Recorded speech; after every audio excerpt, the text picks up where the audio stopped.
Have you ever felt like you're missing out on business opportunities because you don't have the right paperwork?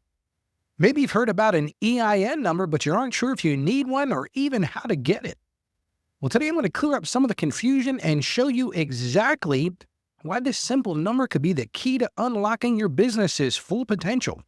Well, thank you for joining me today on this journey of financial freedom. The whole goal is to do that while balancing our faith. If you missed yesterday's show, I talked about why looking poor can actually be the key to being rich. I explored some counterintuitive wisdom and how appearing wealthy often leads to poor financial decisions, while those who live modestly often build true wealth. So if you missed it, I'm going to encourage you to go and check it out. Today's question comes from Michael, and he writes this: Dear Ralph, I'm starting a small side business selling handmade furniture, but I'm confused about whether I need an EIN. I keep hearing different things from different people. Some say I absolutely need one. Others say I don't since I'm just starting out. Can you help clear this up? What exactly is an EIN, and do I really need one as a sole proprietor? Well, Michael, that's a great question. It's a question I get probably 2 or 3 times a week. So my goal today is to clear up the confusion. Now, if you've got a question like Michael, one of the ways that you can interact with the show is to join me each Tuesday night. I go live, the Ask Ralph Show live, at 7 p.m. Eastern Standard Time.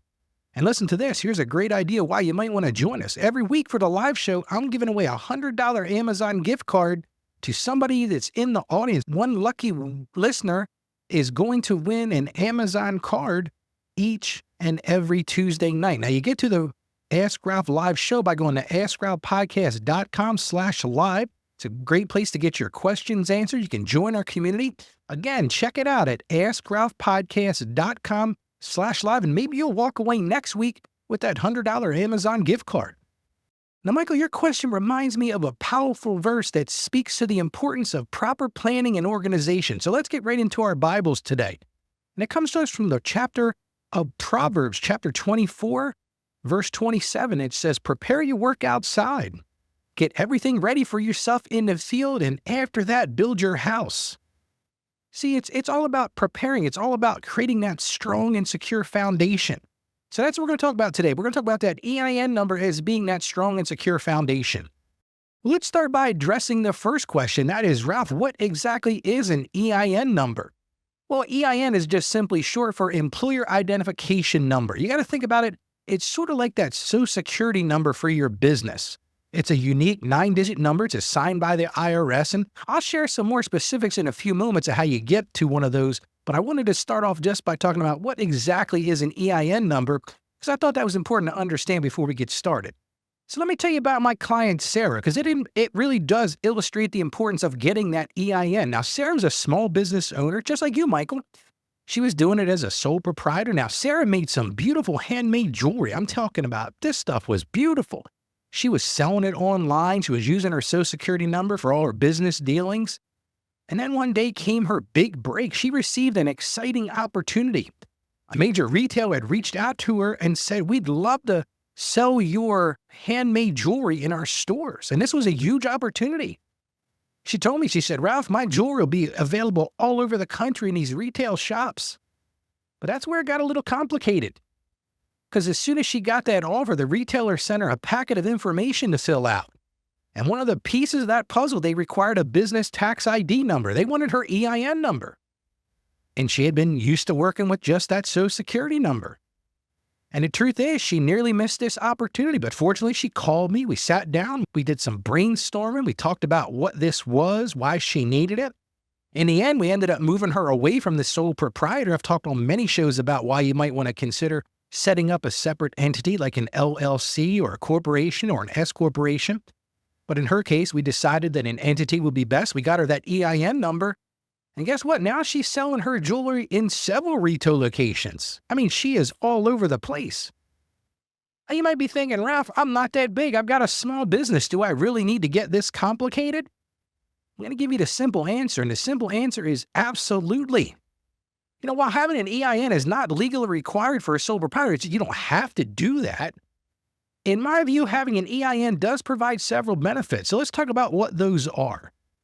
Number one, most banks are going to require an EIN number for you to open up a business bank account. Now, you can open up a personal bank account Maybe it has your name and then the second line is the business name, but that's not a business account.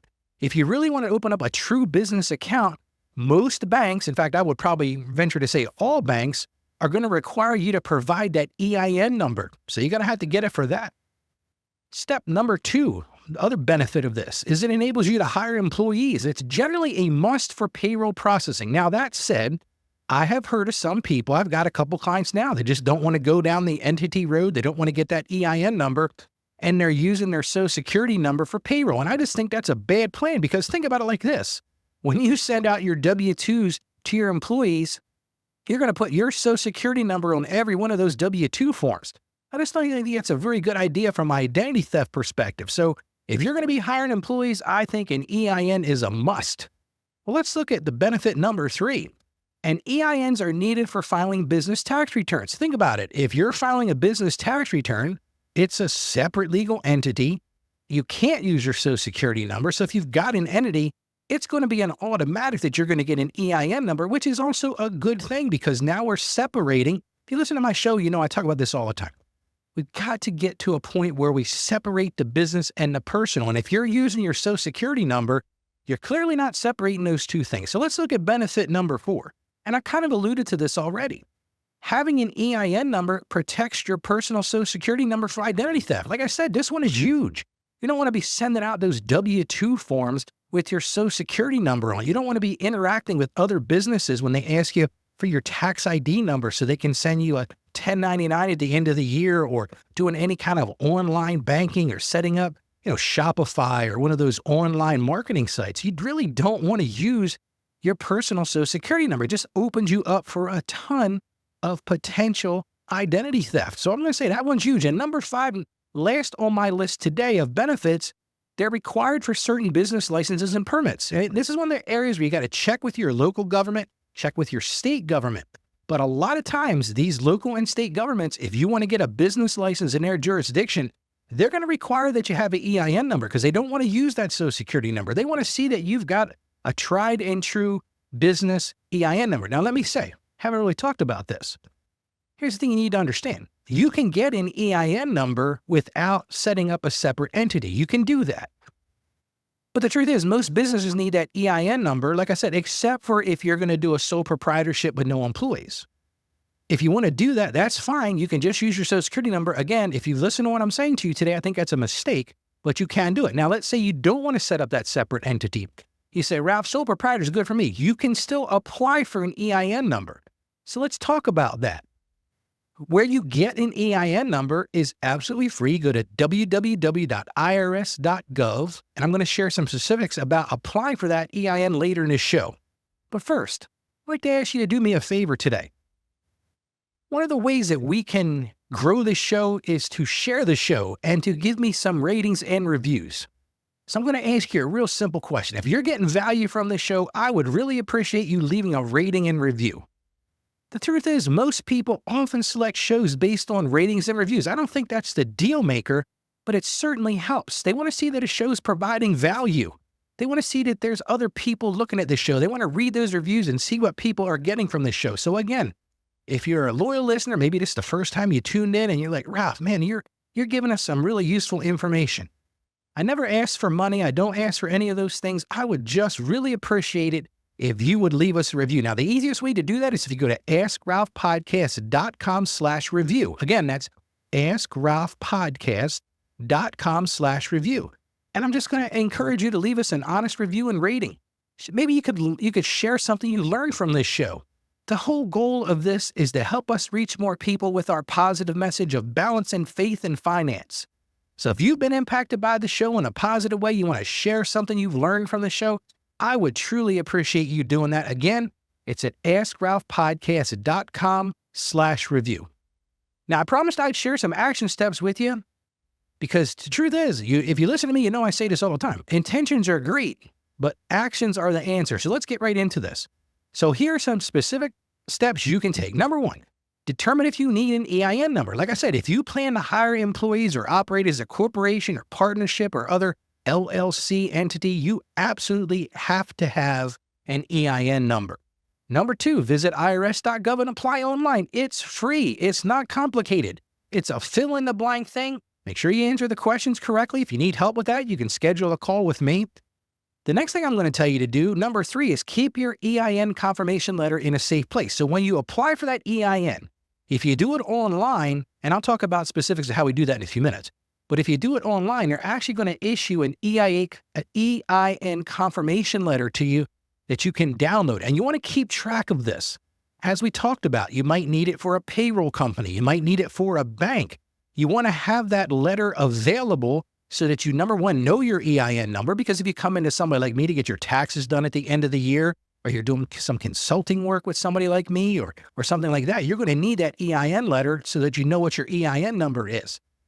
And then this is one of the kind of duh things, but once you get that EIN number, start using that instead of your Social Security number for all business matters. Look at everything in your business and say, what is the tax ID number that they have? Are they using my Social Security number? Maybe you've been in business for a while and you said, Ralph, I never really got around to getting an EIN number, so everybody's got my Social Security number. Well, this is a time to make that modification.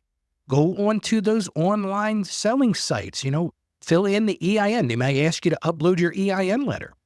But start moving away from using that Social Security number for business matters. It's all about keeping things separate. And like I said, number 5, and this is kind of a no-brainer as well, you got to update your business documents with your new EIN. So you might be asking, Ralph, okay, you sold me. It's time to get an EIN number. Can you tell me exactly how to do it? And I'm going to tell you, it's simpler than you might think. So there's a couple ways to do it. First thing is what I'll call the fastest method. That's the online application. All you got to do is go to irs.gov, and if you search for apply for an EIN, there'll be a little button that says apply online now. And it's really quite that simple. You can complete the application. Now, they do have some time things, and I'm not sure exactly why they do this. I guess because maybe there's some live staff that's watching these. So you can generally apply between 7 a.m. and 10 p.m. each day. That's Eastern Standard Time, Monday through Friday. If you go to do it on the weekends, apparently now they've closed that down on the weekends.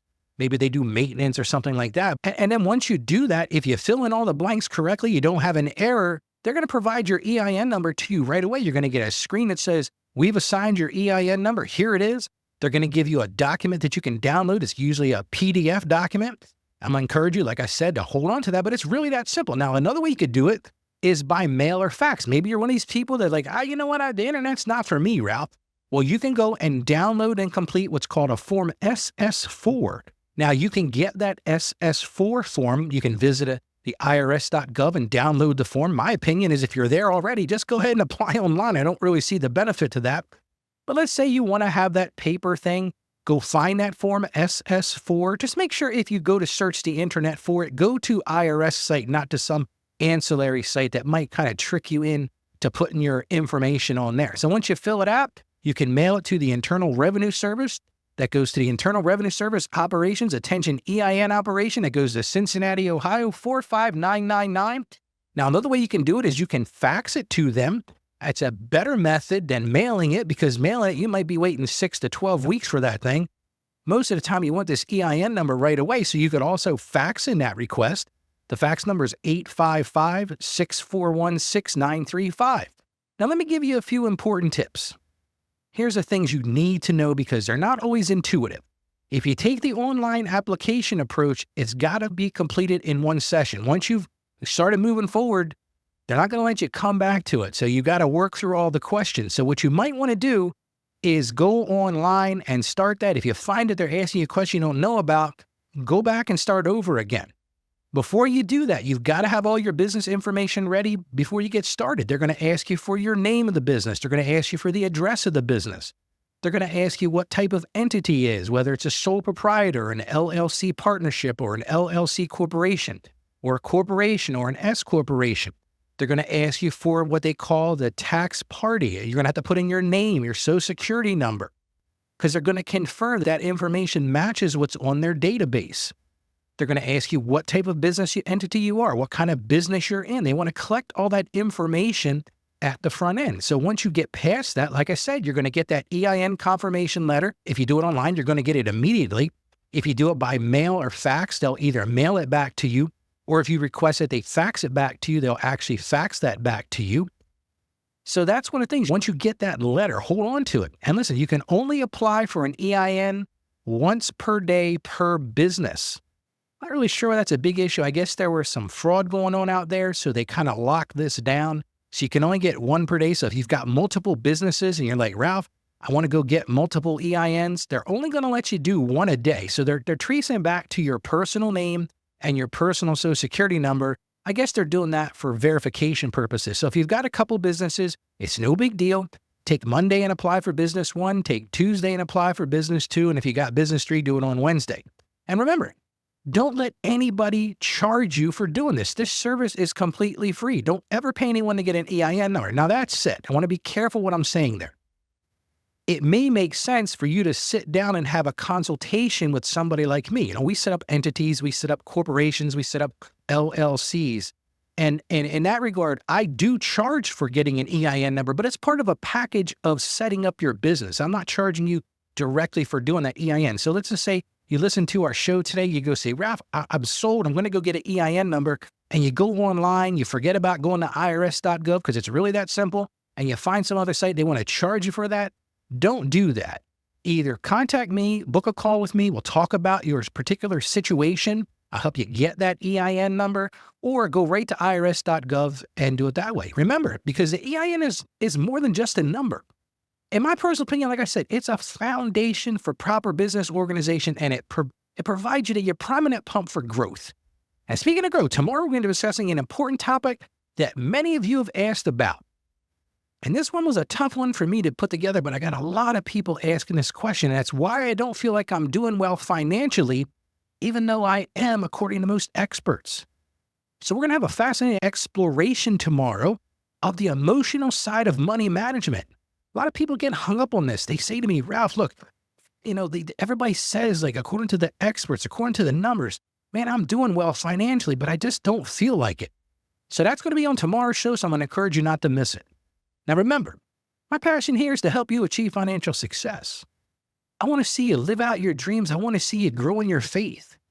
As you can tell, I'm passionate about this. This is why I do what I do. I turn on this microphone. I turn on this camera. If you're watching this online on Rumble or YouTube, any of those places, we try to put out information where we can. I don't know if you know this or not, but if you go to AskRalphPodcast.com, you can also download our daily blog. It's all different ways that we get it.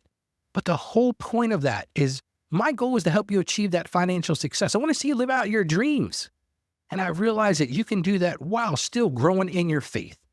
So I'll leave you with this. I know working together, we can master your finances from that Christian perspective. So as I always say, stay financially savvy out there, and may God bless you abundantly. Thank you for joining us on the Ask Ralph podcast. And with a simple click to subscribe, we'll invite you back to our next episode. And remember, financial issues don't have to be complicated. Just ask Ralph. The information contained in this episode of Ask Ralph is based on data available as of the date of its release. Saggio Accounting Plus and Ask Ralph Media, Inc. is under no obligation to update this content if changes occur. Applying this information to your specific situation requires careful consideration of all facts and circumstances, and any information provided is not to be considered as financial, tax, or legal advice. Please consult your tax advisor or attorney before acting on any material covered.